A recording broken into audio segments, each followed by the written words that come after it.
My name is Geneva Madden, 28 years old. At my first family dinner after graduating medical school, I walked in 14 weeks pregnant. My father, chief of cardiothoracic surgery at the hospital his father built, stood up in front of 12 people and said, "You are not a Madden. Get out."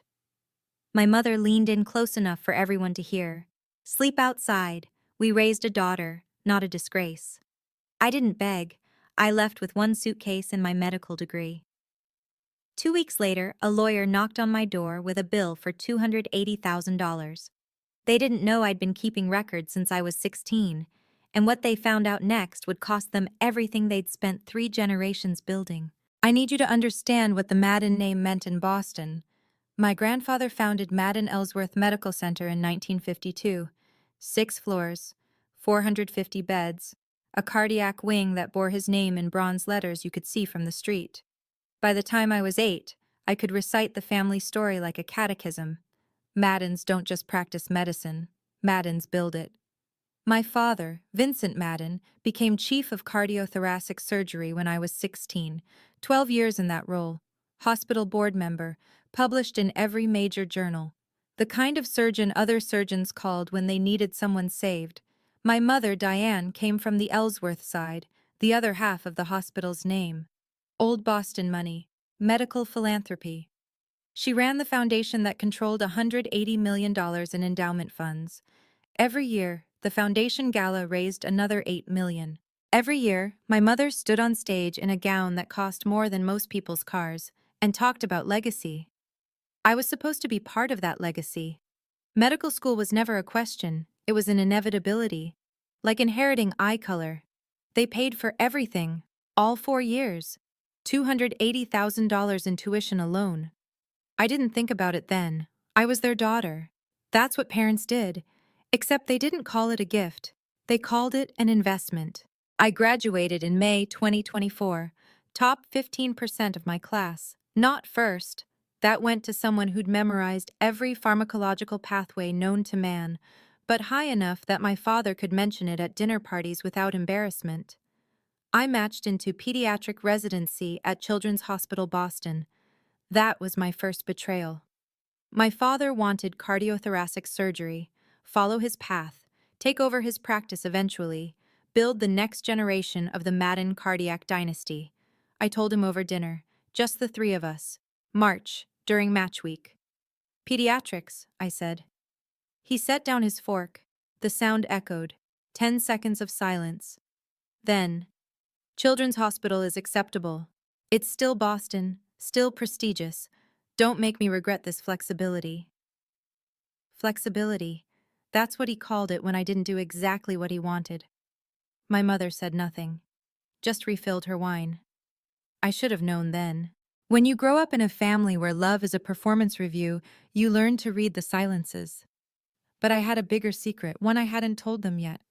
I met Ethan Cole in October 2023. I was doing my emergency medicine rotation. 3rd year of med school. 70-hour weeks. Living on vending machine coffee and spite. He was an ER attending. 35. Confident in the way you get when you've intubated someone in the back of a speeding ambulance at 3 in the morning. We worked a code together. Cardiac arrest. 52-year-old man. We got him back. Afterward, Ethan bought me terrible hospital cafeteria coffee and told me I had good instincts. That was it. That was the moment. 3 months later, we were dating. Secretly. Because Ethan Cole was exactly the kind of man my parents had spent 28 years teaching me to avoid. He grew up in Pittsburgh. His father worked in a steel mill until it closed. His mother cleaned houses. Ethan paid for college with an Army ROTC scholarship, did 4 years as a combat medic, then used the GI Bill for medical school. He'd been married before. Divorced 2 years when I met him. He had a 6-year-old son named Liam who visited every other weekend. He made $185,000 a year. For most people, that's generational wealth. For my family, it was disappointment with a salary. I knew they'd never accept him. The divorce alone would have been enough.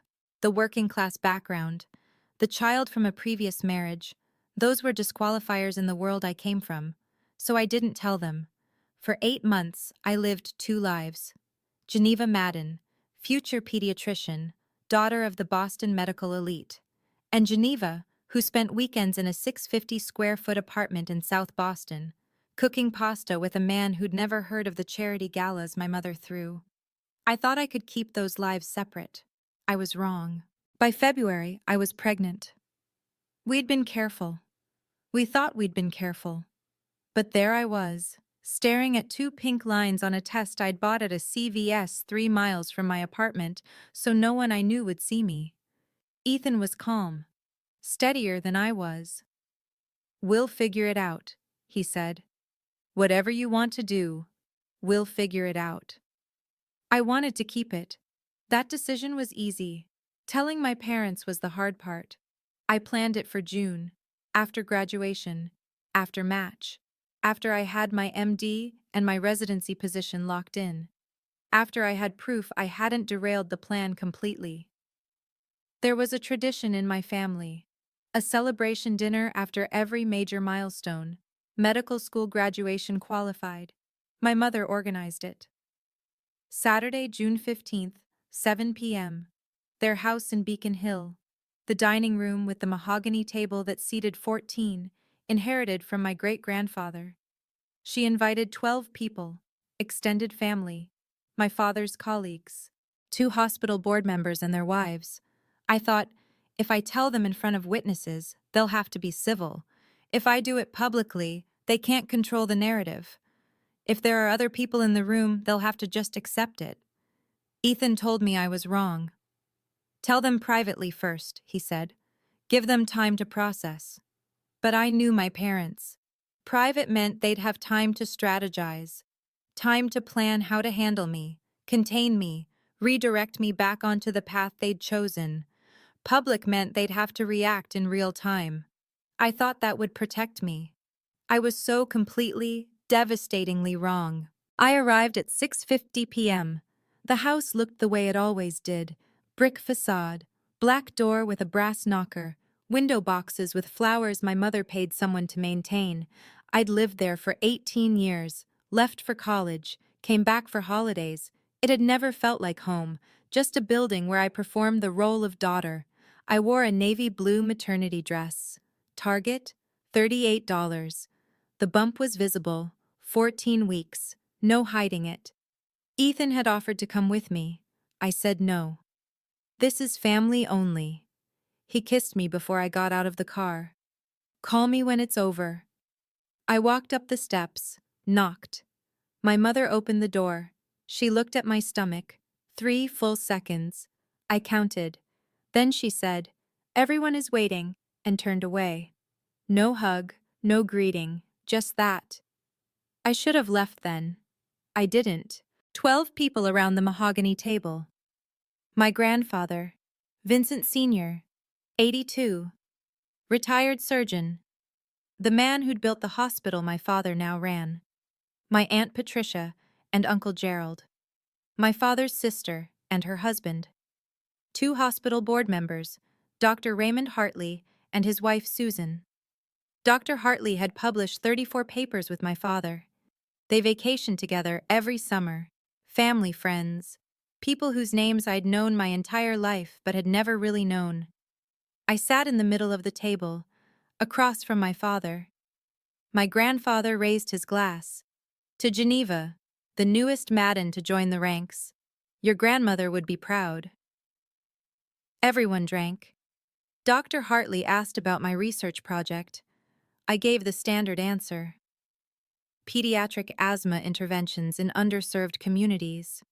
People smiled, nodded, made appropriate sounds. Normal. Except my parents hadn't said a word. They just watched me.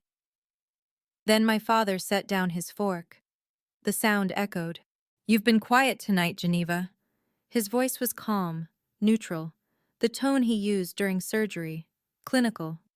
Everyone stopped talking. "Is there something you'd like to share with the family?" I looked at him, then at my mother. They knew. I don't know how. Maybe my mother had called my doctor. Maybe she'd seen a credit card statement from the OB clinic. Maybe she'd just looked at me and known. But they knew, and this wasn't a family dinner, it was a trial. I could have lied, I should have lied. Instead, I told the truth. I'm 14 weeks pregnant. Silence. Not the polite kind. The kind that presses against your eardrums. I kept going. The father is Dr. Ethan Cole. He's an emergency medicine attending. We're engaged. We weren't engaged. But I thought it would help. Thought it would make it sound planned, legitimate, acceptable. It didn't. My father stood up. His chair scraped against the hardwood floor. Loud. Harsh. Everyone looked at him. Ethan Cole. He said the name like he was diagnosing a disease. The ER attending, divorced, with a child. Pause. From Pittsburgh. Another pause. You are not a Madden. Get out. I stood up, not because I wanted to, because my legs did it automatically. Dad? Get out. That's when my mother spoke. That's when. She didn't raise her voice. She didn't need to. You shamed us. You shamed this family. You shamed everything we built. Her voice was ice, clear enough for everyone at the table to hear. Sleep outside. Then she turned to the guests, smiled. The smile she used at foundation events when a donor said something inappropriate and she needed to redirect the conversation. Please excuse us. Family matter. I looked at my grandfather. He looked down at his plate. No one was going to help me. I checked my watch without thinking. 7:18 p.m. I'd been sitting at that table for 11 minutes. I left the dining room, walked upstairs to my old bedroom. The room looked exactly the way I'd left it after college. Cream walls. Bookshelf with my undergraduate biology textbooks. Desk where I'd studied for the MCAT. I pulled my old suitcase from the closet. Black Samsonite carry-on.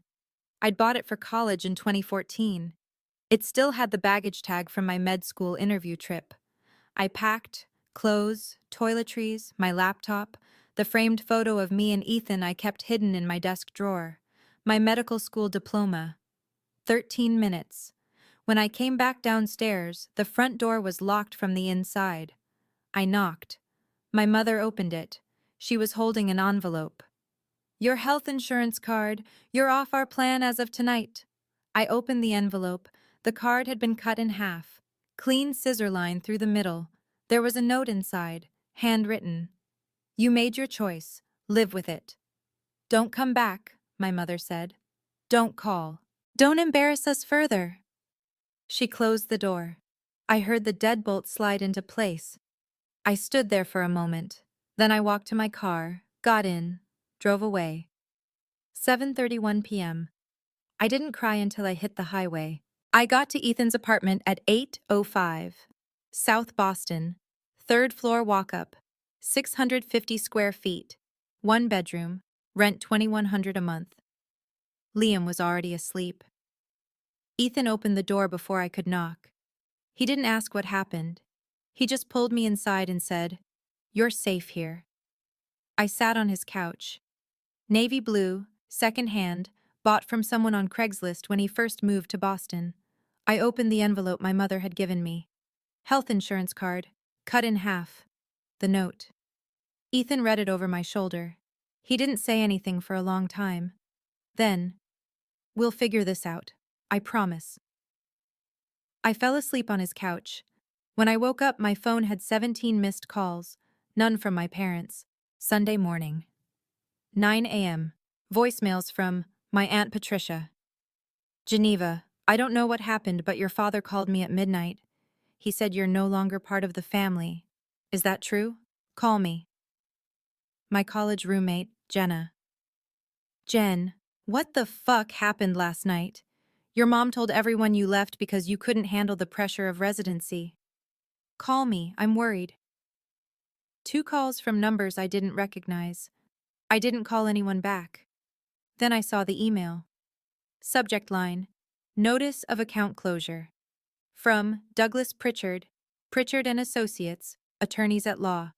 Sent, Sunday, June 16th, 2024, 11:43 a.m. I opened it. From Douglas Pritchard, S. Criot, D. Pritchard at pritchardlaw.com. 2. Geneva Madden, G. Madden at gmail.com. Subject: Notice of account closure. Date: June 16, 2024, 11:43 a.m. Dear Miss Madden, per the instructions of your parents, Dr. Vincent Madden and Mrs. Diane Madden, I am writing to inform you of the following changes to your financial arrangements, effective immediately. 1. Trust fund account, balance, $450,000, has been frozen pending family review. 2. Joint checking account with Mrs. Diane Madden, balance, $3,200, has been closed. Funds have been transferred to Mrs. Madden's personal account. 3. All credit cards under the family account have been canceled. 4. Health insurance coverage has been terminated as of June 15, 2024, 11:59 p.m.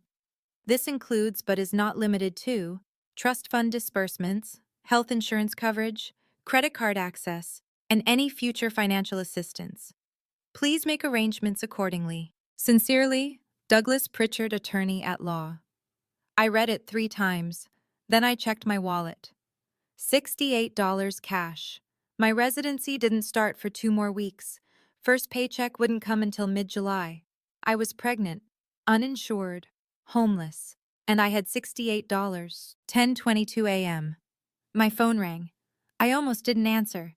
Then I saw the name, Dr. Lillian Shaw, Program Director, Pediatric Residency, Children's Hospital, Boston. My future boss. I answered. Geneva. Her voice was formal, cold. I received a call from your father yesterday evening. My stomach dropped. He expressed concerns about your personal circumstances and whether you'll be able to fulfill the demands of residency. I want to be clear. Your position is secure as long as you meet our requirements. But I need to know, are you prepared to start July 1st? I thought about my father, calling her, the same night he kicked me out, trying to take my residency away before I'd even started. Dr. Shaw had been colleagues with my father for 9 years. They'd published 34 papers together. They vacationed together. Their families spent Christmas together. She was asking if I was prepared. What she meant was, are you going to be a problem? Yes, I said. I'll be ready. Good. I'll see you at orientation. She hung up. I sat there holding my phone. My father had called her within hours of kicking me out. He wasn't just cutting me off. He was trying to destroy me. Ethan came home at 2 p.m. after a 12-hour shift in the ER. He found me at the kitchen table, laptop open, searching, Medicaid eligibility, Massachusetts pregnant. He sat down across from me. You're staying here. Rent's covered. I've got this. I shook my head. I can't let you. You're having a baby. We're doing this together. End of discussion. I wanted to argue, wanted to say I'd figure it out on my own. But I couldn't, because I didn't know how. Ethan made $185,000 a year. After taxes, after his child support payments to his ex-wife, $1,100 a month, he cleared about $9,000 a month. His rent was $2,100. He could afford to help me. The question was whether I could afford to accept. I looked at him. This man I'd known for 8 months, who was offering me a place to live, a future, a family. My parents wanted me to fail. I could see it now. The locked accounts, the canceled insurance, the call to Dr. Shaw. They wanted me desperate, broken, crawling back to apologize. Okay, I said. Thank you. He reached across the table, took my hand. We'll figure out the money. You focus on staying healthy. I wanted to believe him, but I knew my parents. This was just the opening move. Monday morning, 3 texts from med school friends. Did you really drop out of residency? Are you okay? I heard you had a breakdown. Your mom posted something on Facebook. What's going on? I opened Facebook. My mother's post, published Sunday, 9:15 p.m.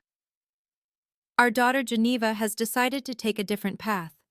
We support her journey and wish her well. Sometimes the roads we choose surprise us, but we trust in God's plan. 127 likes, 34 comments. Praying for your family. She'll find her way. You're such a strong mother. They were rewriting history, making it look like I'd quit, like I'd chosen this, like they were the gracious parents supporting their troubled daughter, not the people who'd kicked me out. I closed the app. I couldn't fight the narrative. Not yet. I didn't have the ammunition, but I was starting to look for it. June 16th through June 30th. 14 days. I built a routine. Wake up at 7. Make coffee in Ethan's drip machine, the kind you buy at Target for $19.99. Eat cereal, generic brand, $2.49 for a box that lasted 3 days. I'd never looked at price tags before. Not really. Now I was calculating cost per meal. Medical scribing work started at 9. Remote. $22 an hour. I logged in from Ethan's couch, transcribed doctor's notes, coded diagnoses, 20 hours a week, $440, paid every 2 weeks. After that, residency prep, read protocols, review pediatric emergency algorithms, prepare. Ethan worked 3 12-hour shifts a week. When he was gone, the apartment felt huge and tiny at the same time. I grocery shopped at Market Basket instead of Whole Foods, took the T instead of Uber, bought prenatal vitamins at CVS, generic, $12.99 instead of $35.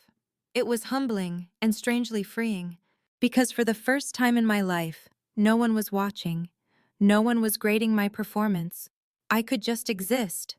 But I couldn't shake the feeling. The silence from my parents wasn't peace. It was strategy. I applied for Medicaid on June 17th.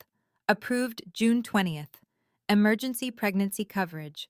First OB appointment, June 23rd. 2 p.m. South Boston Community Health Center. Not the concierge practice my mother used. Not the place where they offered you sparkling water and remembered your name. This was a clinic with fluorescent lights and plastic chairs, and a waiting room full of people who looked as tired as I felt. Dr. Nina Alvarez, 30-something. Warm eyes, no judgment. She did the ultrasound herself. 16 weeks now. The heartbeat filled the room. Steady, strong, 152 beats per minute.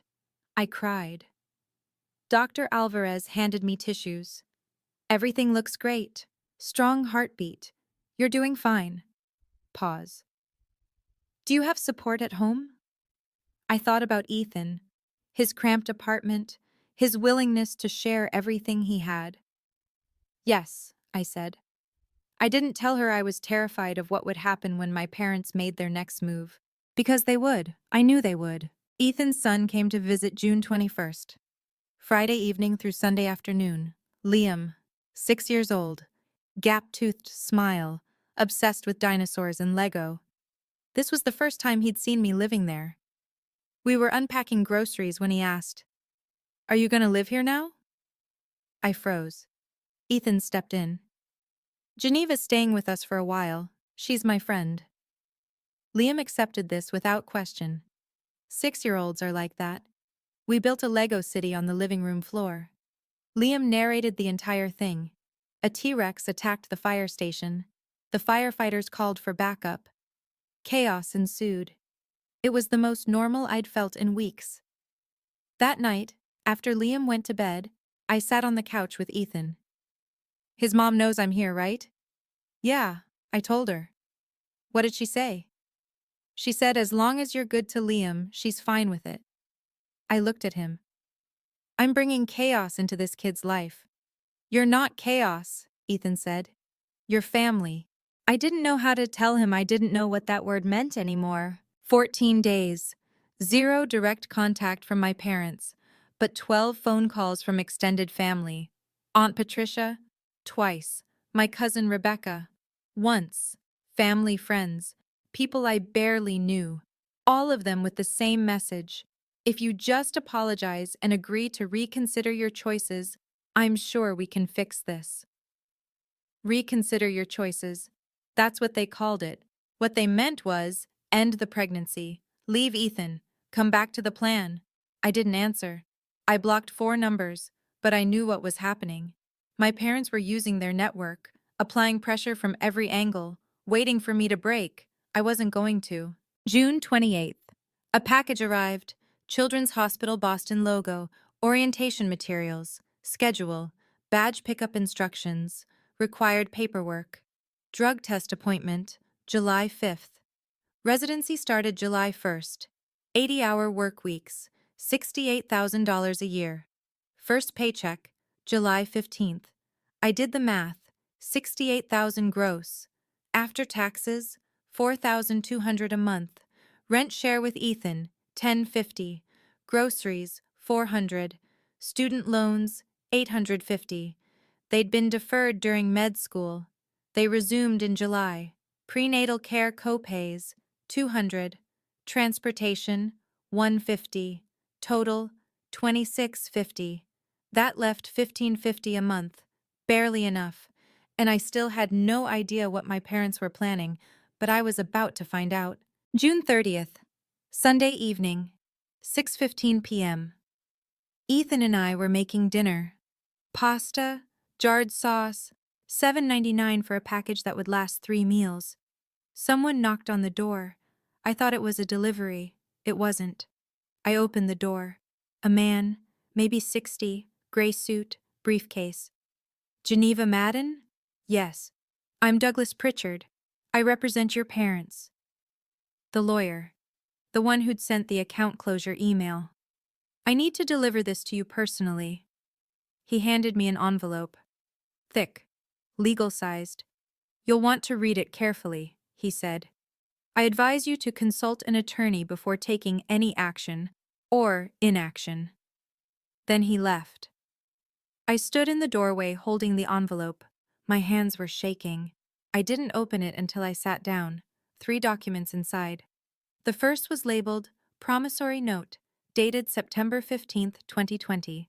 Right before I started medical school, I read it. I, Geneva Madden, acknowledge receipt of $280,000 from Vincent and Diane Madden for medical school tuition, to be repaid in full upon demand or upon termination of parental relationship, whichever comes first. My signature at the bottom, notarized. I stared at it. I didn't remember signing this. Then I did. September 2020. My father had given me a stack of paperwork, financial documents for school, tax forms. Just standard stuff, he'd said. Sign here, here, here. I'd signed without reading, because he was my father, because I trusted him. Ethan. He looked over my shoulder. Read it. Jesus Christ. I kept reading. Document 2. Demand for repayment. Dear Miss Madden, this letter constitutes formal demand for repayment of the promissory note executed September 15, 2020, in the amount of $280,000 principal plus interest. Interest calculation, 10% per annum, compounded annually, from September 2020 to June 2024 equals $28,000. Total amount due, $308,000. Payment is due in full by September 30th, 2024. Failure to remit payment will result in civil action and additional legal remedies. Sincerely, Douglas Pritchard, Esquire. On behalf of Dr. Vincent and Mrs. Diane Madden, September 30th. 90 days from now. I had $68 in my wallet. My residency salary wouldn't be enough. Not even close. $68,000 a year. $4,200 a month after taxes. To pay $308,000 in 90 days, I'd need $102,666 per month. I'd need to make 66 times what I actually made. Impossible. But there was a third document. I picked it up. Draft letter. Addressed to Massachusetts Board of Registration in Medicine and U.S. Department of Education, Office of Inspector General. Subject: Complaint regarding financial aid fraud. I read it. To whom it may concern. We have reason to believe Dr. Geneva Madden fraudulently obtained federal financial aid between 2020 and 2024 by misrepresenting her financial situation on FAFSA applications. Specifically, Miss Madden filed as an independent student and claimed no parental financial support, which qualified her for federal loans at reduced interest rates. In reality, her parents provided $280,000 in direct tuition payments during this period, which was not disclosed. This constitutes federal financial aid fraud under 20 U.S.C. Paragraph 1097. We request a full investigation. Sincerely, Vincent and Diane Madden. I stopped breathing. FAFSA. Free application for federal student aid. I had filed as an independent student every year, 2020 through 2024. I'd checked the box, no parental financial support, and I'd received $42,000 in federal loans, lower interest rates because I was independent, but my parents had paid my tuition, $280,000, separately, not reported on my FAFSA. Why? Because my father told me to. I remembered now. September 2020, right before school started. My father had sent me an email. Subject: FAFSA instructions. Geneva, make sure you file as an independent student. Check no parental support on the application. I'll handle tuition separately through my personal account. This is standard for high net worth families. Tax optimization. Trust me, I'd done exactly what he said, because he was a doctor, a hospital chief. He knew how these things worked. Except now he was going to use it to destroy me. If they filed this complaint, the medical board would investigate. Federal financial aid fraud carried penalties up to $20,000 in fines, 5 years in prison. And while they investigated, which could take 12 to 18 months, my medical license would be suspended. No license meant no residency.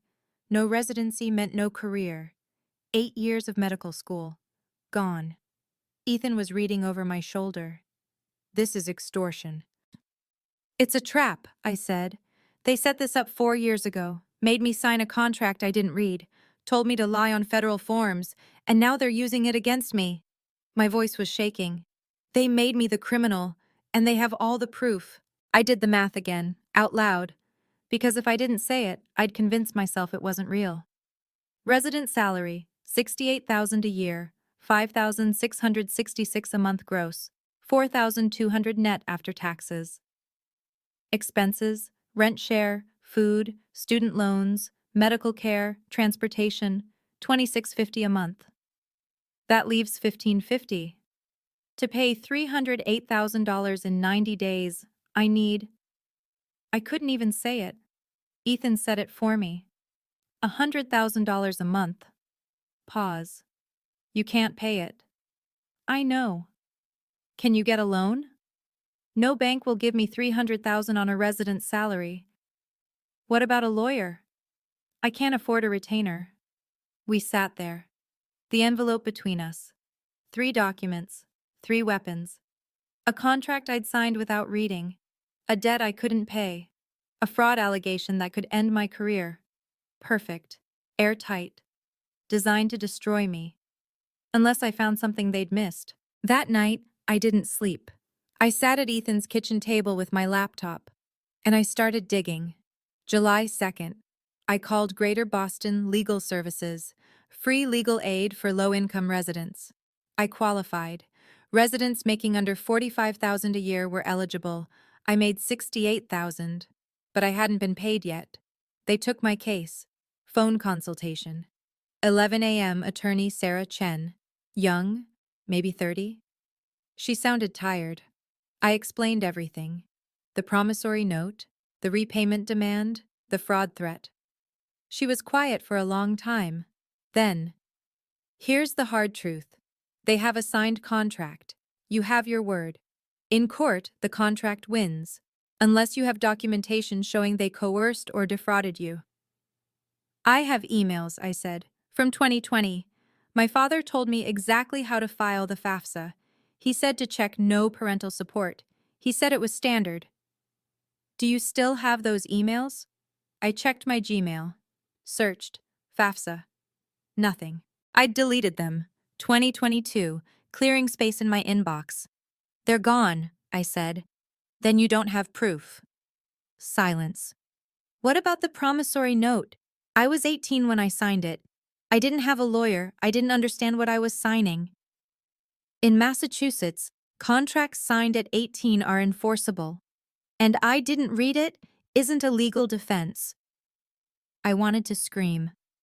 So I just lose? Not necessarily, but you need evidence. Something that shows the contract was unconscionable, or that they coerced you, or that they're not acting in good faith. Good faith, I almost laughed. Thank you, I said. I hung up. Then I remembered. The emails might be gone from Gmail, but I had an old laptop. MacBook Pro, 2019 model. I'd left it at my parents' house when I moved out. It was too heavy to carry. I'd grabbed my newer one instead, but the old laptop had everything. 4 years of emails, documents, files, including maybe the FAFSA instructions from my father. If I could prove he told me to lie, that he orchestrated the whole thing, then the fraud allegation would backfire. It wouldn't just be my word against his, it would be his own emails, receipts. The problem? The laptop was in my old bedroom, in a house I'd been told never to return to. I couldn't go back, but I needed that laptop. I sat there for an hour, thinking. Then I called my Aunt Patricia. While I waited for my aunt to call back, I researched. Massachusetts Board of Registration in Medicine. I found their website, investigation procedures. They handled about 200 cases a year. Fraud allegations, malpractice, ethics violations. Average investigation time, 14 months. 60% of cases resulted in temporary license suspension during investigation. I read that twice. Temporary suspension. If my parents filed the complaint, I'd be investigated. During the investigation, which could take over a year, my license would be suspended. I couldn't practice medicine without an active license, which meant Children's Hospital would suspend me from residency, which meant I'd lose my position, which meant 8 years of medical school would be worthless.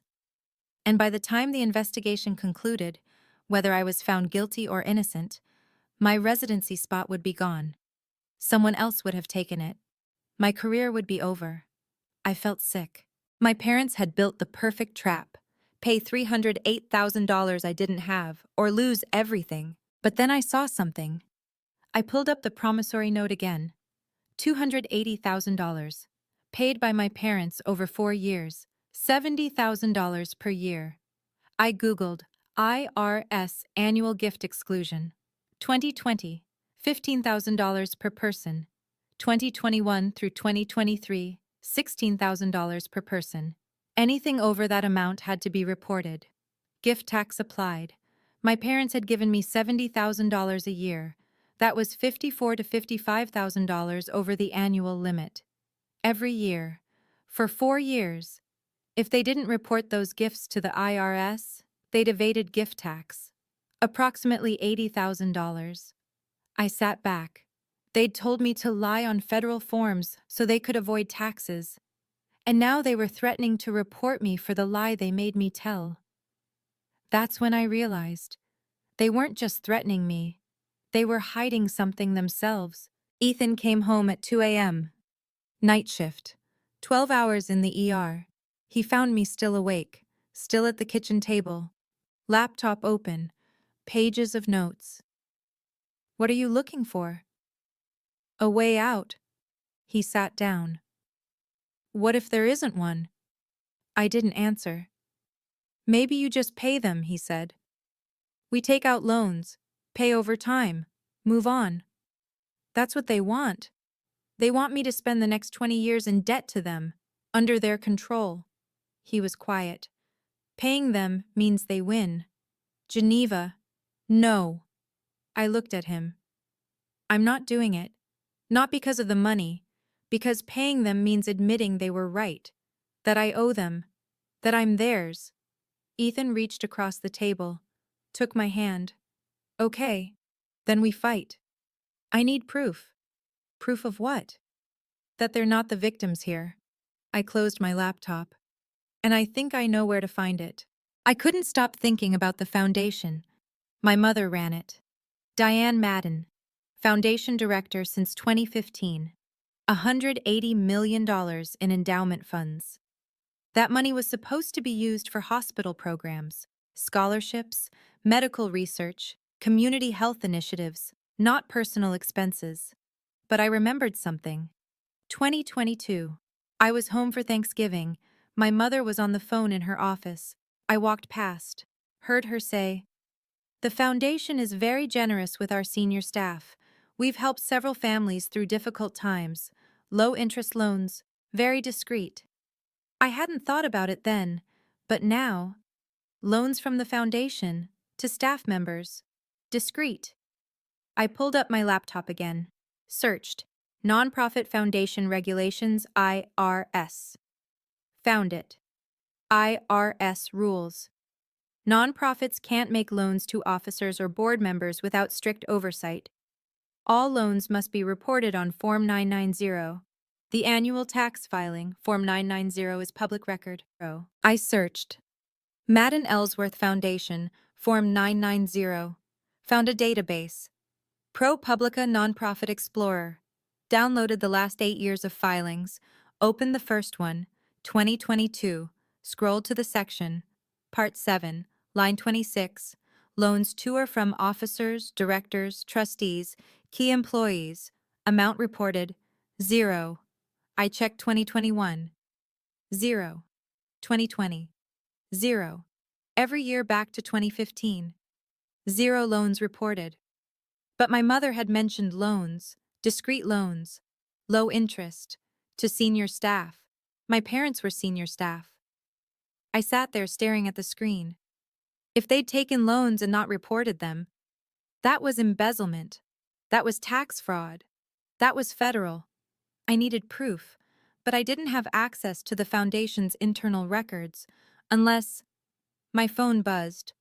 Unknown number. I answered. Geneva? This is Patricia Delgado. I used to work for the foundation. I think we should talk. July 5th. I called the HR department at Madden Ellsworth Medical Center, pretended I needed old tax documents for residency verification. I need copies of my W-2s from 2018 through 2023 for credential verification. They didn't question it. 3 days later, the forms arrived by email. I opened them. W-2, 2023. I'd worked as a summer research assistant. Paid through the foundation, $1,500 for a 6-week project. Box 1, wages, $1,500. Box 14, other compensation, $15,000. I stared at it. $15,000. I'd never received $15,000. I checked my bank records from 2023. One deposit, $1,500. Not $15,000. Where did the other money go? I checked the other W-2s. 2022, $15,000 in foundation reimbursement.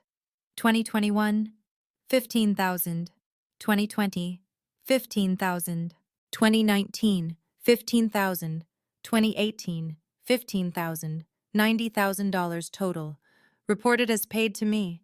That I'd never received. Someone was getting paid in my name. And I had a feeling I knew who.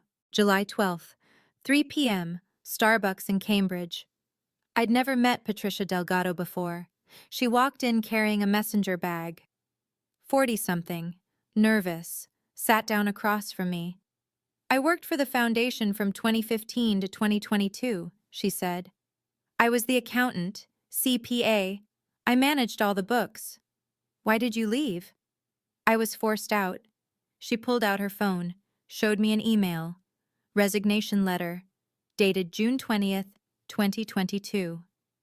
"I regret to inform you that I am resigning effective immediately due to irreconcilable differences with management." Standard corporate language. What really happened? Patricia looked around, lowered her voice. "I found discrepancies, loans to your parents, over $1 million, never repaid. I told your mother I had to report it to the board. She told me I was mistaken, that the loans were reimbursements, legal." "Were they?" "No, I have copies." She slid a flash drive across the table. "Everything's on here." On loan documents, wire transfers, board meeting minutes where your parents approve their own loans without disclosure. I couldn't use it without losing my license, but you can. I picked up the flash drive. Why are you helping me? Because they destroyed my career. I signed an NDA. They threatened to sue me if I ever talked, but I kept copies anyway. She stood up. Use it, end them. Then she left. I sat there holding the flash drive. My hands were shaking. I waited until I got home. Plugged the drive into my laptop. 312 files. I started reading. File 1, Loan Agreement. Vincent Madden, $450,000. Dated March 15, 2017. Purpose: medical research equipment acquisition. Terms: repayment within 24 months. 0% interest. I checked the date. 2017. 2 years would be 2019. I searched for repayment records. Nothing. File 2, Wire Transfer Receipt. Madden Ellsworth Foundation to Vincent Madden Personal Account, $450,000. March 22, 2017. File 3, Property Deed. Cape Cod. Purchase date, April 5, 2017. Buyers: Vincent and Diane Madden. Purchase price, $600,000. Down payment, $450,000. The medical research equipment was a vacation home. I kept reading. File 8, Loan Agreement. Diane Madden, $280,000. January 10, 2018. Purpose: professional development and conference travel. I found the wire transfer. January 17, 2018. Then I found a series of brokerage statements. Diane Madden, personal investment account. January 23, 2018. Deposit: $280,000. Stock purchases: Tesla, Apple, Amazon. Not conference travel. Personal stock portfolio. I kept going. By the time I finished, I had the full picture. Total loans from Foundation to Vincent and Diane Madden, 2015 through 2023, $1,270,000. Amount repaid, 0. Breakdown: vacation home. Down payment, $450,000. Classic car collection, Vincent, $280,000. Stock investments, Diane, $340,000. Miscellaneous personal expenses, $200,000. They'd been stealing from a charity for 8 years, using donor money to buy vacation homes and sports cars. I needed to verify one more thing. I pulled up the Foundation's Form 990 filings again, checked every year from 2015 to 2022. Part 7, Line 26. Loans to or from officers, directors, trustees, key employees. Every year, $0 reported. They hadn't just taken the money. They'd hidden it from the IRS for 8 years. That was federal tax fraud. I sat back. I had proof of embezzlement, proof of tax fraud, proof they'd built their empire on stolen money, but I still had a choice to make. Go to prison. The hospital might collapse. Go to prison. The hospital might collapse. Patients will suffer. 1,200 employees could lose their jobs. I know. Your family name will be destroyed. I know. Is that what you want? I didn't answer right away, because I didn't know. I didn't want to be vindictive. I didn't want to hurt innocent people. But I also wouldn't let them destroy me for being pregnant. I want them to leave me alone, I said finally. I want to keep my baby, keep my career, live my life. What if there's a middle ground? I looked at him. What if I offer them a deal? Drop the lawsuit, forgive the debt, leave me alone forever. In exchange, I keep this quiet. They repay the money over time, retire quietly, no one has to know. Ethan was quiet. You think they'll take it? I don't know, but I have to try. I couldn't just destroy them, not without giving them a chance to walk away, but I needed insurance. July 18th. Before I contacted my parents, I filed reports. Anonymous. Report 1, IRS Whistleblower Office. Form 211. I am reporting potential tax fraud and embezzlement by officers of the Madden Ellsworth Foundation, a 501c3 organization. Evidence attached. I included Summary of loan amounts, dates, discrepancies in Form 990 filings, redacted to protect Patricia Delgado. Report 2, Massachusetts Attorney General, Public Charities Division. Same information. I didn't include my name, just the facts. The evidence, the case numbers. July 25th, I received email confirmation from Massachusetts Attorney General, Public Charities Division. Subject, case opened. Number 2024-M. A-7831. Your complaint has been received and assigned for review. If we require additional information, we will contact you via the email address provided. The investigation was live, no turning back now.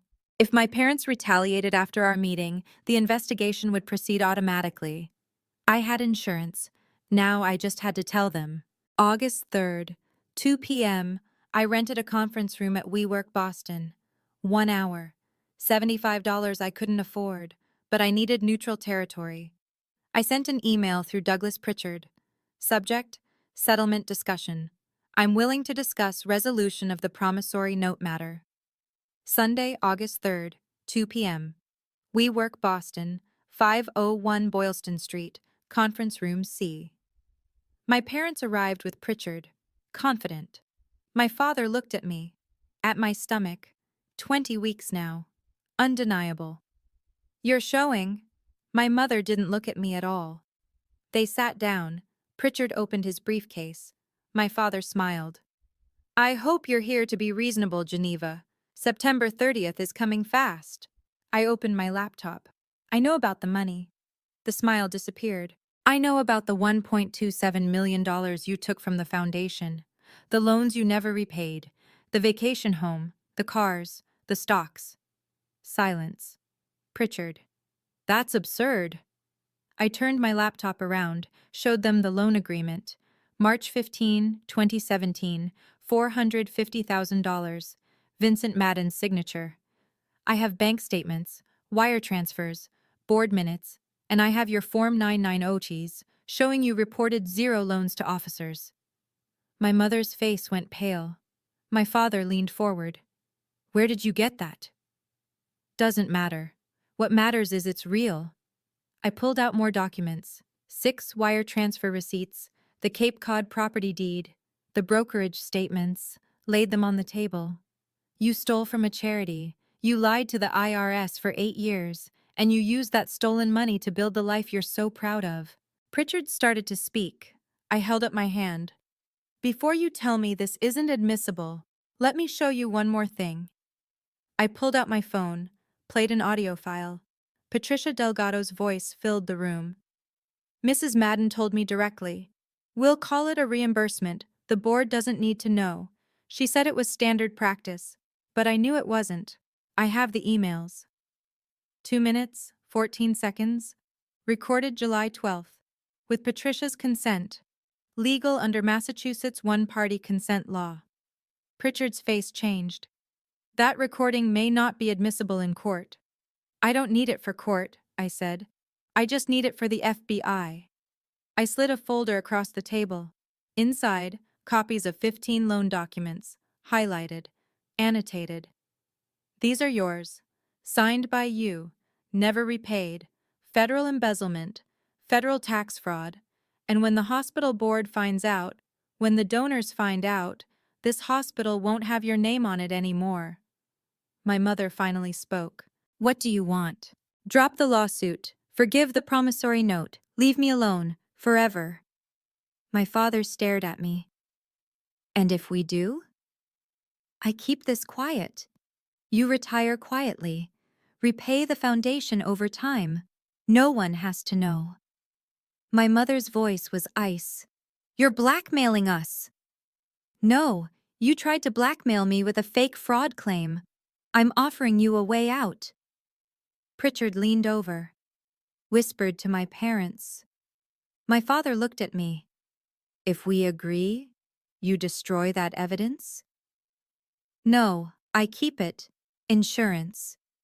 You leave me alone. I leave you alone. Silence. I don't want your money. I don't want your approval. I just want you out of my life. My mother and father exchanged a look. Then my father laughed. Not a happy laugh. A cold one. You're not thinking clearly, Geneva. If you release this, the hospital closes. 1,200 people lose their jobs. Patients suffer. Your grandfather's legacy dies. He leaned forward. You want that on your conscience? You put it there when you stole from them. My mother spoke. Her voice was sharp, controlled. We built that hospital. We deserve compensation for decades of service. What we did was standard executive compensation. You're just too naive to understand. You embezzled from a charity. There's no justifying that. Pritchard cut in. Miss Madden, if you proceed with this, we will counter-sue for defamation, extortion, tortious interference. I stood up. See you in court. I walked to the door. My father's voice followed me. You'll regret this. You're destroying your own family. I stopped, turned around. You're not my family anymore. I left. 2:31 p.m. The meeting had lasted 31 minutes. August 5th. A process server knocked on Ethan's door. Lawsuit filing. Madden versus Madden Suffolk County Superior Court case. Number 2024 CV12638. I read it. Plaintiff Vincent Madden and Diane Madden seek $308,000 in damages for breach of promissory note, plus $50,000 in emotional distress damages, plus attorney's fees and costs. Hearing scheduled October 15th. They'd sued me anyway. August 6th, morning. I sent everything. Flash drive, documents, audio recording. To FBI Boston Field Office, Public Corruption Unit, IRS Criminal Investigation Division, Massachusetts Attorney General, Hospital Board Chair, anonymous email. I pressed send.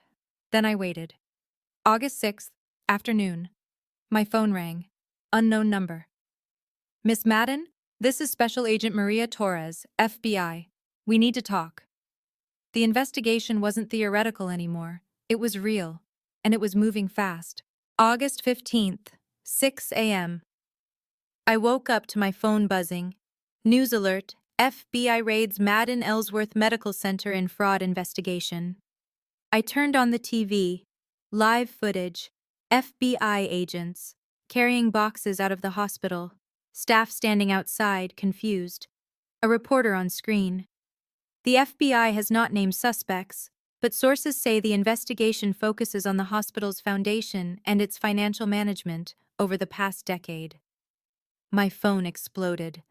Texts from med school friends, former colleagues, people I hadn't spoken to in months.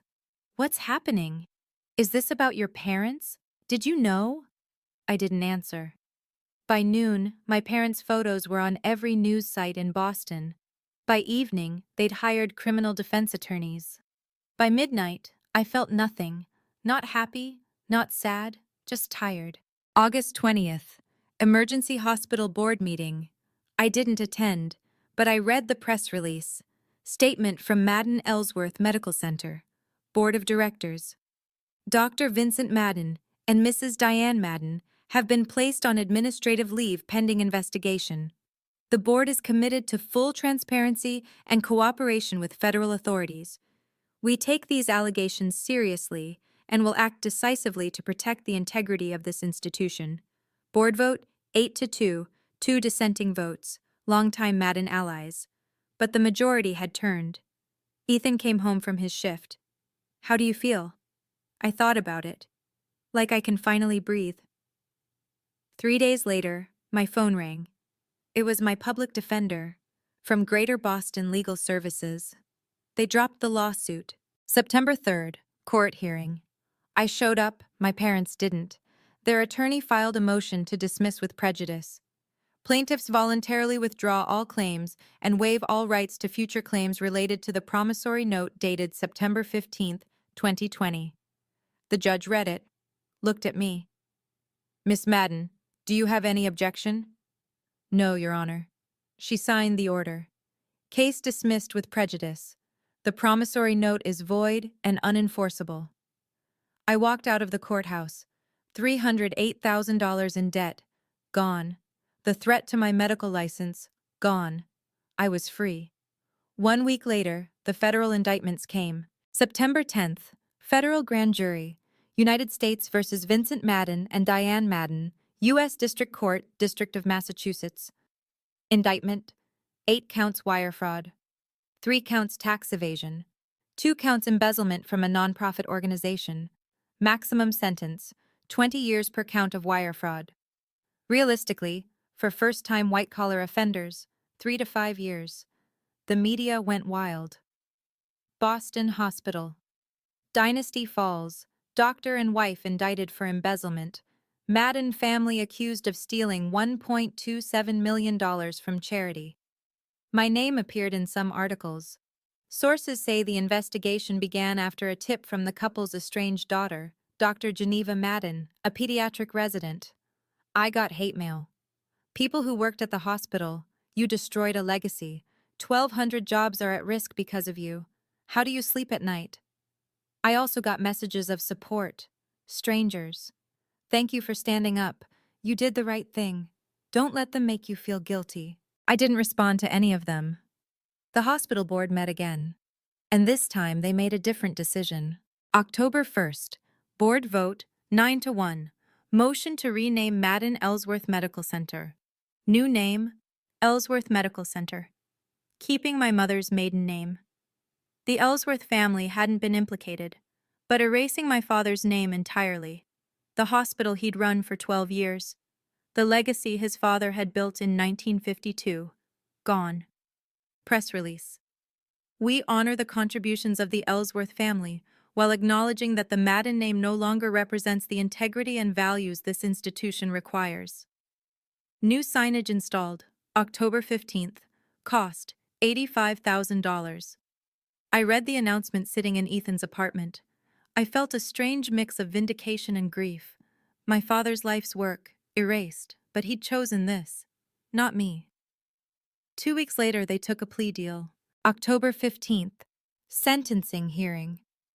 I watched via Zoom. I didn't go in person. My parents stood before the judge, both pleading guilty to 3 counts of wire fraud. Reduced charges. Part of the deal. Sentence: $1.5 million restitution to the foundation, paid over 5 years. 3 years probation. 500 hours community service. Permanent ban from nonprofit leadership. No jail time. The judge cited their age, both over 60, no prior criminal record, health issues. The only reason you're not going to prison is your age and the restitution you've agreed to pay.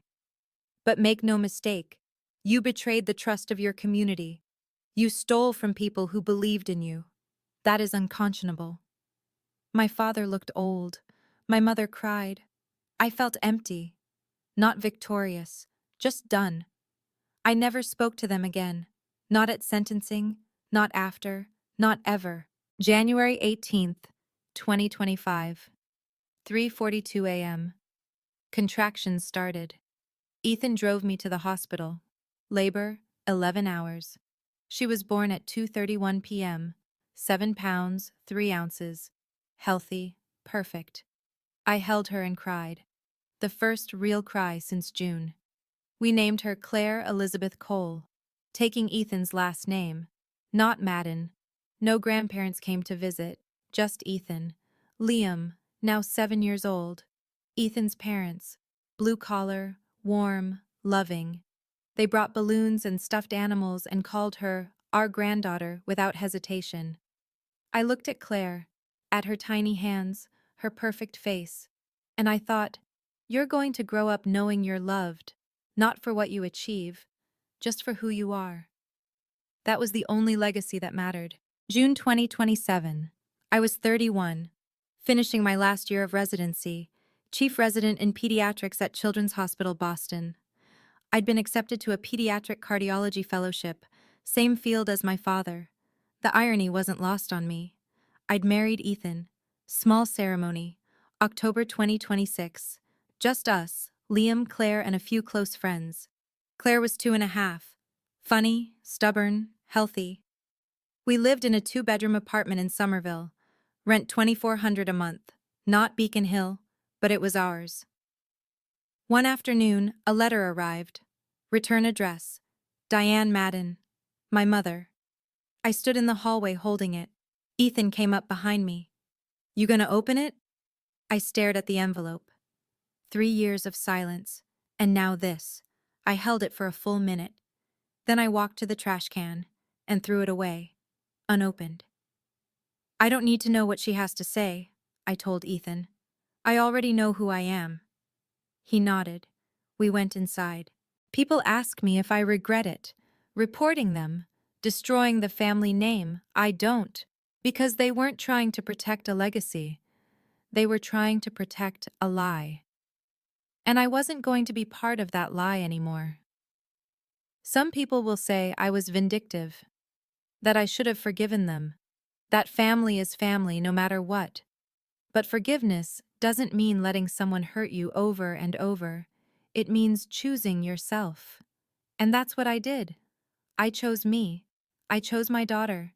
I chose a life where love isn't conditional, where family isn't a contract, where I don't have to earn the right to exist. If you're reading this, if you're in a family that treats love like currency, that makes you perform and comply and shrink yourself to fit their image, I want you to know, you can leave. It will hurt. It will be hard. You might lose people you thought you'd have forever. But on the other side is a life that's actually yours. A life where you wake up and don't have to perform, where you can make choices without permission, where you're enough, just as you are. That's worth everything. You don't owe anyone your suffering, not even your parents, especially not your parents. Some people think I destroyed my family. I didn't. I just stopped letting them destroy me. And that made all the difference.